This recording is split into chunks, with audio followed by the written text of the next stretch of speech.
शासन प्रभावक शतक सिंह, शतक वीर, सुविशाल गच्छाधिपति पूज्यपाद आचार्य देवेश श्री दौलत सागर सुरीश्वर जी महाराजा के जन्म शताब्दी महोत्सव के उपलक्ष्य में श्रवण कीजिए विराग क्रांति वाणी का हृदय भेदी धारदार प्रवचन।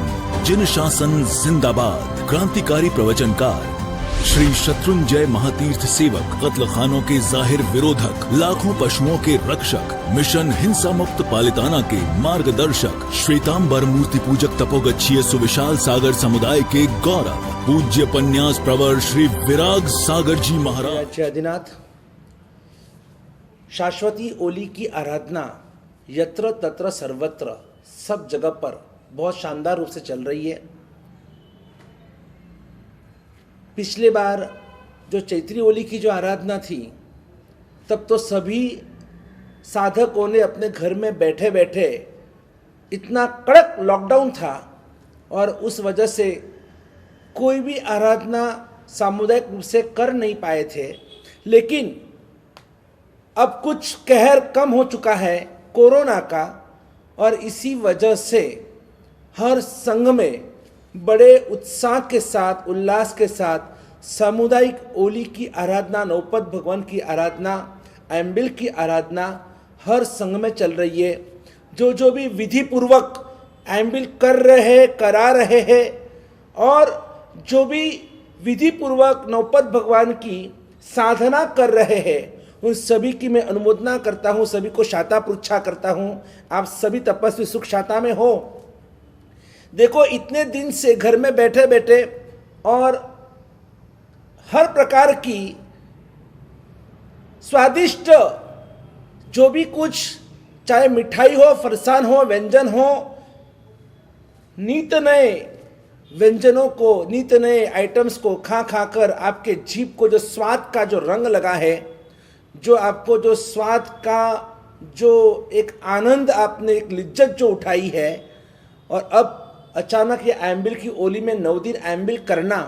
और हमने तो देखा पुणे में हमारे के छोटे छोटे बच्चे, छोटे छोटे युवा युवतियाँ भी इस ओली की आराधना में जुड़े। बहुत अच्छा लग रहा है कि कहीं ना कहीं आज भी लोग समझ रहे हैं कि आखिर हम सभी का उद्धार साधना से ही होने वाला है। त्याग से जो हमें सुख मिलेगा, शांति मिलेगी, समाधि मिलेगी, सद्बुद्धि मिलेगी, समृद्धि मिलेगी, वो भोग से कभी नहीं प्राप्त हो सकती है। और इसीलिए मैं ते दिल से उन सभी त्यागियों की अनुमोदना करना चाहता हूं। नौपत भगवान, सिद्ध चक्र भगवान ये शाश्वत है। जैसे नमस्कार महामंत्र शाश्वत, जैसे शत्रुंजय महातीर्थ शाश्वत, वैसे सिद्ध चक्र भगवान भी शाश्वत है। तो अगर नवकार और सिद्ध चक्र शाश्वत है, शत्रुंजय का महिमा तो गजब है, शत्रुंजय महातीर्थ समझ में आता है, लेकिन ये नमस्कार महामंत्र और सिद्ध चक्र दोनों अलग कैसे हो सकते हैं? क्योंकि देखो, नवकार में भी अरिहंत, सिद्ध, आचार्य, उपाध्याय, साधु और दर्शन, ज्ञान, चारित्र, तप, और वही सिद्ध चक्र में भी तो वही है, अरिहंत, सिद्ध, आचार्य, उपाध्याय, साधु, दर्शन, ज्ञान, चारित्र, तप। आखिर पंच परमेष्ठी भगवान नवकार में भी है, पंच परमेष्ठी भगवान सिद्ध चक्र में भी है, और आखिरी के 4 पद ऐसो पंचन मुक्कारो, तो उसमें भी अंतर्गत दर्शन, ज्ञान, चरित्र, तप तो आ ही जाता है, जिसे हम चुलिका कहते हैं। और यहाँ पर भी सिद्ध चक्र भगवान में भी 4 आखिरी के 4 पद धर्म तत्व है। देव, गुरु, धर्म तीनों का समावेश एक सिद्ध चक्र भगवान में नमस्कार महामंत्र में होता है। पहले जो दो पद है, अरिहंत और सिद्ध, ये दोनों देव तत्व है। आचार्य, उपाध्याय, साधु भगवान ये गुरु तत्व है, और सम्यक दर्शन, सम्यक ज्ञान, सम्यक चारित्र, सम्यक तप ये हमारा धर्म तत्व है। और ये तीनों का समन्वय यानी सुदेव, सुगुरु, सुधर्म, एक 2 पद में देव तत्व हमारा साध्य है। आचार्य, उपाध्याय, साधु के अंतर्गत साध्वी जी भगवान भी आ गए, श्रावक, श्राविका भी आ गए, सब साधक आ गए।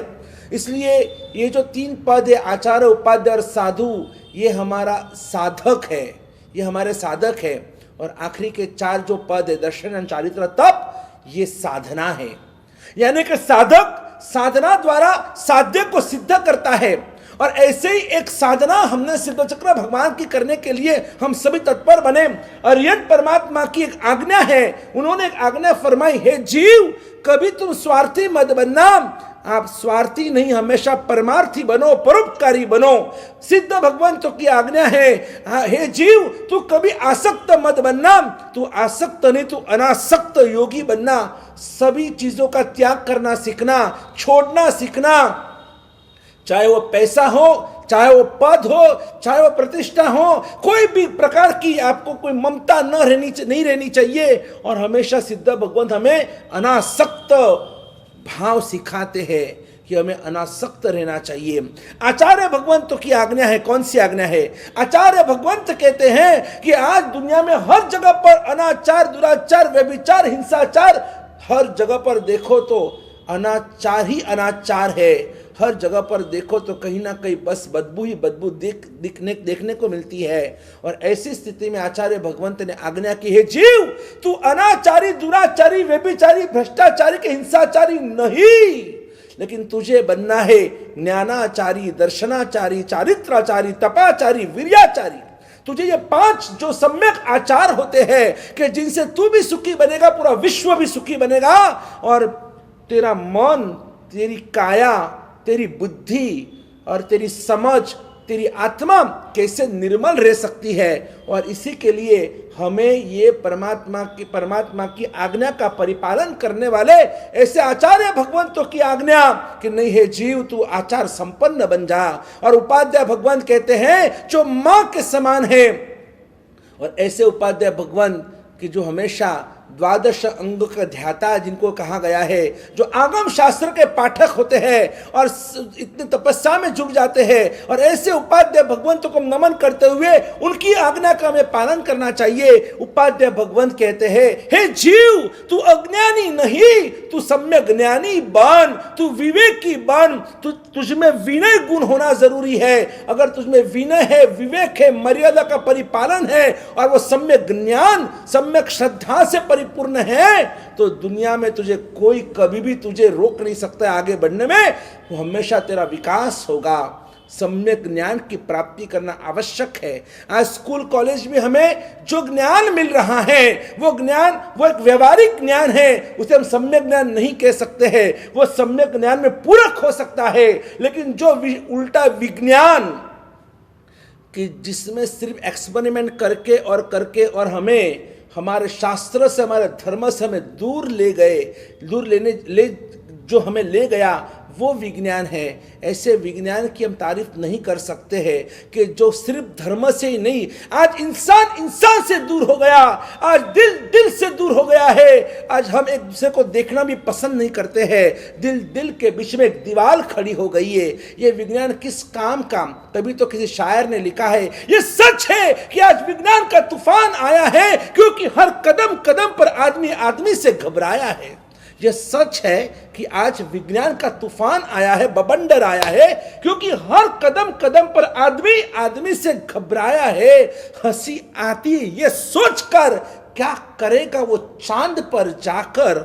हंसी आती है ये सोचकर क्या करेगा वो चांद पर जाकर, जो इस धरती पर भी रहना सीख न पाया है।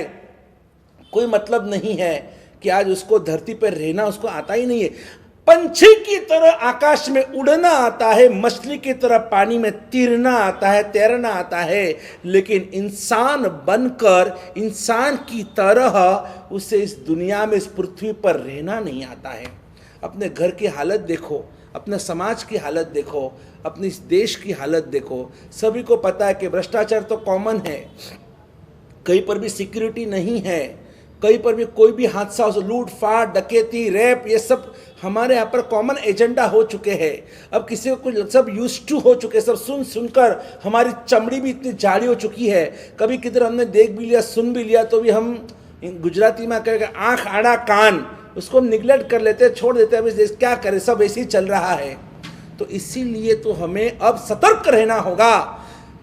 आज के दिन मैं आपको और एक गुरु भगवंत की आज्ञा सुनाना चाहता हूं। जैसे उपाध्याय भगवंत की आज्ञा है कि हमें सम्यक ज्ञानी बनना है, वैसे आज 5वां पद यानी साधु पद यानी श्रमण पद, और ये श्रमण पद हमें सिखाता है, हमें आज्ञा फरमाते हैं हमारे गुरुदेव, हमारे साधु जी भगवान, हे जीव तू सहिष्णु बन, तू सदाचारी बन, तू सहनशील बन, तू सहायक बन, हे जीव तू एक साधक बन।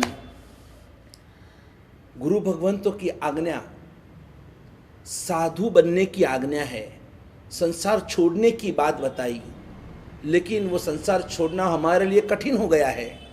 सब पता है हमको संसार में क्या हो रहा है, संसार में कितने रंगराग है, संसार में कितनी विटंबना है, संसार में कितने माया प्रपंच का सेवन करना पड़ता है, संसार में कितना दुख है, कितना दर्द है, कितनी तकलीफ है, कितनी मुश्किल है, लेकिन फिर भी संसार रम्मी असारे नथी सुहम वाही वेना पौरे जानन तो यह जीवो न कुनई जिन देसियम धम्मम। सबको पता है कि संसार में कितनी असारता है, फिर भी देखो आश्चर्य, अहो आश्चर्यम, फिर भी किसी को वैराग्य नहीं होता है, संसार छोड़ने का मन नहीं होता है। वही संसार की आसक्ति इतनी प्यारी लग चुकी है कि संसार छोड़ने का भाव, अरमान मन में वो जो विचार भी नहीं आते हैं। और इसीलिए तो हम 84 के चक्कर में गोते खा रहे हैं, हम डूब रहे, संसार सागर में डूब रहे हैं। और इसी से बाहर निकलने के लिए इन पंच परमेष्ठी भगवंतों की आज्ञा को शीर्षाबंद करना चाहिए और उनकी आज्ञा का परिपालन करना चाहिए। 5 महाव्रतों का, 5 अनुव्रतों का, 12 व्रतों का, 14 नियम का, 7 महाव्यसनों का त्याग, ये सब जो पालना जैसे है उसको पालना चाहिए, छोड़ने जैसे को छोड़ना चाहिए। और इस तरह से अगर हम अनुकरण करते हैं, सद्धर्म का अनुकरण करते हैं, हमारे देव और गुरु की आज्ञा का परिपालन करते हैं, तो हमें दुनिया में कोई भी हमें दुखी कर ही नहीं सकता है। आज हम दुखी इसलिए हैं क्योंकि हम अपने देव और गुरु की आज्ञा से विपरीत कर रहे हैं। डॉक्टर ने बोला है कि अगर आपको डायबिटीज है, आपको मिठाई नहीं खानी है, लेकिन फिर भी डॉक्टर की ऐसी की तैसी करके, और गुलाब जामुन छूटता नहीं है, रसगुल्ले छूटते नहीं है, मिठाई छूटती नहीं है, फिर क्या होगा? उसमें डॉक्टर क्या करेंगे? उसमें गलती डॉक्टर की नहीं है, परहेज का पालन हमें भी तो करना होगा। सिर्फ दवाई लेने से कुछ नहीं होगा, साथ में परहेज का पालन, परहेज जिसको कहते हैं, उसका पालन हमें स्वयं को करना होगा। हम एक तरफ इतनी आराधना साधना करते हैं और एक तरफ 18 पापस्थानों का भर भर कर सेवन करते हैं। कैसे बैलेंसिंग होगा हमारा? कैसे होगा? अभी दशहरा गया, लोगों ने कई जगह पर रावण के पुतले का दहन किया, रावण को आग लगाई। लेकिन मैं पूछना चाहता हूं, जिन्होंने रावण का दहन किया, क्या आप में रावण जितनी भी योग्यता थी? क्या आप रावण जितने भी मान हैं, तो आपकी लायकात क्या है? आप रावण से भी ऊपर गए क्या? रावण को आग, रावण का दहन करने की क्षमता आप में कहां से आई? क्या आपको पता है कि रावण कैसे थे करके? रावण ने क्या किया जिंदगी में? कौन सा उसने गलत काम किया रावण ने? जो रावण हमारे अगले 24 के तीर्थंकर बनने वाले हैं, इस रावण का पूरा पुतला दहन कर और क्या साबित करना चाहते हैं? हाँ, जरूर रावण ने एक गलत काम जिंदगी में किया कि महासती सीता देवी का अपहरण किया, अपहरण। लेकिन रावण चाहते तो क्या नहीं कर सकते थे? लंका में लेके जाने के बाद, आपने तो सीरियल में, टीवी में आपने ये रामायण की सीरियल देखी हुई है, क्या कहीं पर भी आपको वो नजर में आया कि रावण ने सीता के ऊपर जबरदस्ती की, रावण ने सीता का बलात्कार किया, रावण ने सीता का रेप किया? नहीं, क्योंकि रावण ने भी पचखान प्रतिज्ञा ली थी, जब तक कि वो सामने वाली कोई भी स्त्री जब तक मेरा स्वयं स्वीकार न करे, तब तक मैं कभी गलत काम, उसके साथ कोई गलत व्यवहार नहीं करूंगा। अब देखो कि रावण की एक महानता देखो, अपहरण किया गलत, और उसी गलती की सजा भुगतनी पड़ी। आज कोई भी व्यक्ति अपने बेटे का नाम रावण कभी नहीं रखता है, क्योंकि पता है कि रावण ने गलत, रावण का अपमान हुआ। रावण इतने चारों तरफ, रावण एक तरफ राम की जय जयकार हुई, तो देखो तो रावण के लिए आज कोई भी अपने मुंह से कभी भी तारीफ के शब्द कभी नहीं बोलेंगे। क्यों? क्योंकि ये एक गलती। रावण में सत्व था, रावण में पुण्य था, रावण के पास हजारों विद्या शक्तियाँ थी, रावण बड़ा महाबली शक्तिशाली था। और ऐसे रावण भी आज पूरे विश्व के अंदर कलंकित हुए सिर्फ एक गलत काम की वजह से कि सीता मैया का अपहरण किया। वो चाहते तो कुछ भी कर सकते थे, आप भी समझ सकते हो कि लंका में तो उसी का राज था, फिर भी उन्होंने नहीं, उन्होंने विनंती की, रोज आकर विनंती कर रहे, रोज कोशिश कर रहे, लेकिन वो टस के मस नहीं हो रही है सीता। और उसी की वजह से युद्ध हुआ, उस धर्म युद्ध में रावण को मरना पड़ा। लेकिन यही रावण के लिए मैं कहना चाहता हूं कि रावण, अगर राम और लक्ष्मण बनना आसान नहीं है तो रावण बनना भी आसान नहीं है। रावण बनना भी आसान नहीं है। हमारे जैन धर्म के मुताबिक रावण जो आज हम जो मानते हैं, तो रावण ने अष्टापद की जब यात्रा की और रावण और मंदोदरी दोनों भगवान आदिनाथ के 24 तीर्थंकर की भक्ति कर रहे हैं, और वो अष्टापद जैसे महातीर्थ में भक्ति करते करते और मंदोदरी नृत्य कर रही है, रावण वीणा बजा रहे हैं। जब अगर अकेला पति और पत्नी दोनों मंदिर में है ना, तो अकेला पति है और सामने भगवान है तो स्त्री नृत्य कर सकती है, लेकिन पर पुरुष के सामने कभी नृत्य नहीं कर सकते हैं। लेकिन ऐसे ये हमारे मंदोदरी जी नृत्य में इतने तल्लीन बन चुके हैं, और ये महाशक्तिशाली रावण वीणा बजाते बजाते वीणा की तार टूटी, और जैसे वीणा की तार टूटी, सबको पता है, ये इतिहास सबको कंठस्थ है कि रावण ने क्या किया, रंग में भंग न हो जाए, और इसलिए रावण ने उस समय अपने पैर की नस काट कर बाहर निकाली, और वो नस उस वीणा के तार की जगह पर जोड़कर और वापस वो वीणा बजाना शुरू रखा, और वो भक्ति को अखंड रखा। और उसी के प्रभाव से ये जो अप्रतिम भक्ति थी रावण की परमात्मा के प्रति, और तब उसी समय रावण ने तीर्थंकर नाम कर्म उपार्जन कर लिया, और वही रावण भविष्य में हमारे तीर्थंकर बनने वाले हैं। अगले 24 के तीर्थंकर बनेंगे। भक्ति में शक्ति क्या होती है वो रावण ने हमें बता दिया।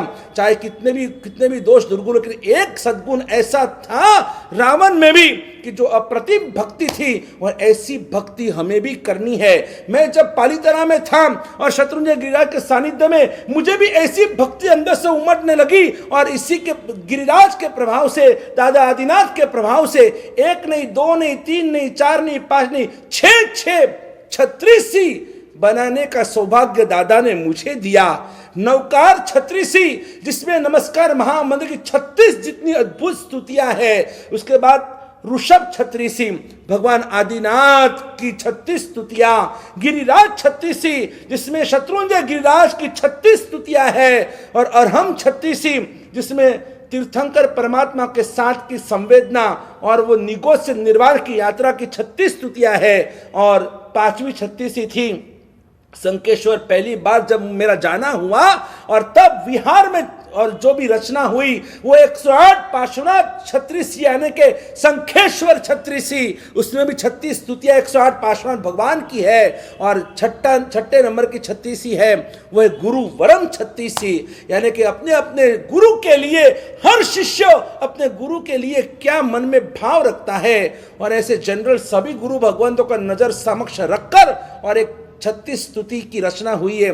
ऐसे 6 छत्तीसी आज आप देखेंगे कैसे कैसे छत्तीसी है बस। और आप उसको कंठस्थ करना, आप रोज भक्ति करना, आप उसकी प्रभावना कर सकते हैं, आप रोज सामयिक में गा सकते हैं, आप सामुदायिक सामयिक में भी आप उसका एक आयोजन कर सकते हैं। तो ऐसी भक्ति में आप भी आगे बढ़ना, और इसी भक्ति की शक्ति से ही आप भी मुक्तिगामी बनना। इसी मंगल कामना और भावना के साथ जय गिरिराज, जय आदिनाथ। बोलो मरावासी महाविष्णु भगवान की जय हो। बोलो वर्तमान गच्छाधिपति आचार्य दौलत सागर सुरेश्वर जी महाराज की जय हो।